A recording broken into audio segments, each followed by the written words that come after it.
छत्रपती शिवाजी महाराज आणि छत्रपती संभाजी महाराज यांच्याबद्दल वादग्रस्त वक्तव्य करणाऱ्या प्रशांत कोरटकरला अखेर अटक करण्यात आली। तेलंगणातल्या मंचिरियालमधून कोरटकरला कोल्हापूर पोलिसांनी अटक केली।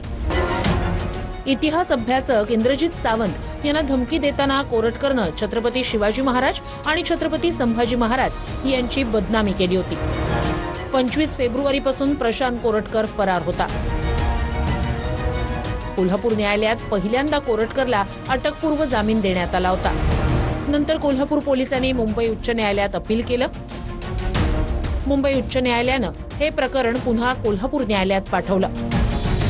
त्यानंतर कोल्हापूर न्यायालयानं कोरटकरचा अटकपूर्व जामीन फेटाळला।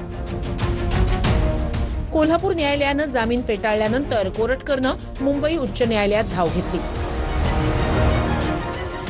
पण या सुनावणी आधीच कोल्हापूर पोलिसांनी कोरटकरला अटक केली।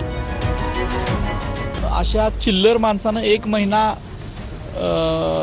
आमच्या कोल्हापूरची भाषेत बोलायचं झालं तर तंगवातंगवी केली, ही खूप मोठी गोष्ट आहे। आणि एका विकृत व्यक्तीला, विकृत इतिहास सांगणाऱ्या व्यक्तीला अटक झालेली आहे आणि त्याबद्दल समाधान आहे।